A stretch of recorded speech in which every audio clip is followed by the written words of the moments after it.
when Illinois Governor J.B. Pritzker and the Mayor of Chicago, Brandon Johnson, looked away from crime, Donald Trump decided to dispatch troops out to get it under control.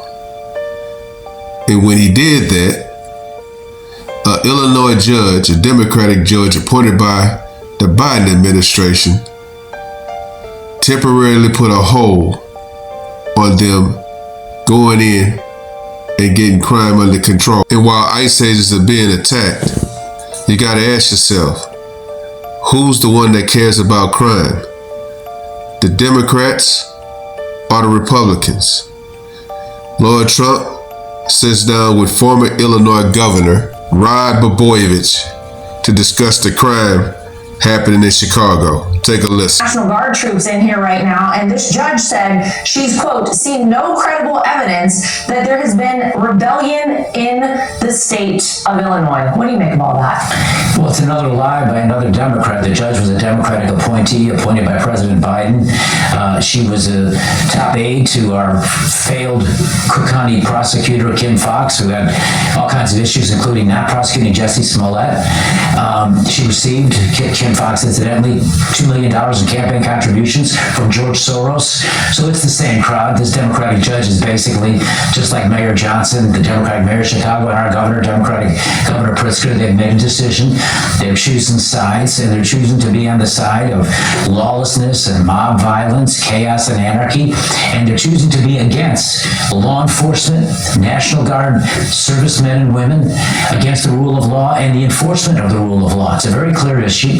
President Trump was elected on this issue. He was promised to secure our borders and fix the illegal migrant crisis. What the governor of Illinois and the mayor of Chicago ought to do is work with the president to do that, to protect American citizens. Now, no one would have more inside knowledge than the former Illinois governor when it comes to violent crimes in Chicago. Fentanyl drug dealers, we're talking about gangsters, child sex traffickers, and cold-blooded killers.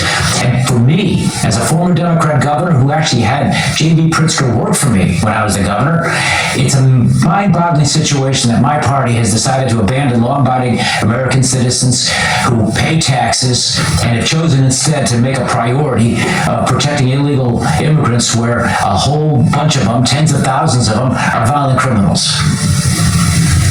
Yeah, and you know what? I'm sure if you went out and talked to the people who live there in Chicago, they probably would welcome the help. They would probably welcome somebody coming to clean up the streets and keep them safer. But you had Chicago Mayor Brandon Johnson saying the National Guard deployment was, quote, a war on Chicago. So the mayor of Chicago is saying deploying ICE agents and federal troops to Chicago is a war on Chicago. But not all the violent crimes, all the gangs, and all the illegals that are coming in there and tearing the city up. That's not a war in Chicago. Governor Pritzker cared that the citizens are less safe. We also have a problem with violent crime in our city.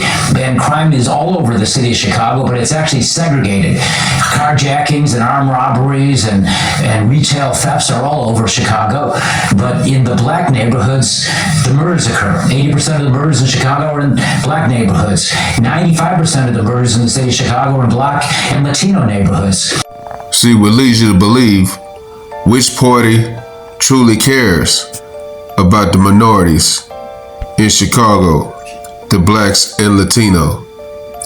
Now, this Democrat governor, former Democrat governor of Chicago, actually supported Donald Trump in the 2020 and 2024 election. Layers to this answer. Now, to begin with, I've had some experience as a former governor of Illinois with presidents. Obama and I have known each other since 1995. I knew him when both of us were basically just young guys. We hadn't quite gotten elected to anything yet. And then the two of us went pretty high. He went a lot higher. I've had interactions with Clinton and Bush and Biden and President Trump. And so, just to start, I've learned hard lessons through my political experience, having been sent to prison for 14 years doors for conversations Obama started when he went to the White House, and I ended up going to the big house. And I learned, after all of my experience in politics, first and foremost, I'm for people who are good people. And I know President Trump on a personal level, not that well, but I've had several experiences with him. He's kind-hearted, he's good, and he loves America. And he puts America first. He puts the interests of the American people first, where these other politicians, these other presidents that I talked about, Obama in particular, and Biden perhaps the worst, they don't care about putting America or the American people first. They've even sacrificed the interests of the American people for these larger issues that they pursue because of their own political ambitions. So that's the first thing. And then the second thing is the Democratic Party is a very different party today. President Trump has created a different kind of Republican Party. A political party is an expression of whose side are you on, and the Trump Party has now taken a side to back the forgotten Americans who the Democrat Party used to be for, but the Democrat Party has now forgotten the vast silent majority of everyday ordinary people who share the same values of family and faith and love of country, respect for law enforcement, and reverence for our flag. Simple, basic things. And Trump is changing American politics because he has prioritized working people, everyday, ordinary, average Americans. The Democratic Party used to be for, the Democratic Party is abandoned. Trump has come out there and fought hard for them, and we're so grateful to him. And I'm not the only Trumpocrat out here, Laura. There are millions of us. Now, Governor Pritzker and the Mayor of Chicago, Johnson, can get in front of a microphone and say that there's no crime issues in Chicago when you posted videos in Lincoln Park, Wicker Park, The Loop, and River North. But then show the American people what's going on in Inglewood, in West Garfield Park, in Austin, in North Lawndale.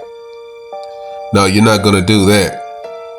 The question I have is, do you believe Governor Pritzker when he says the crime rate in Chicago is under control? Drop a comment. Like, comment, subscribe. Follow God, not culture.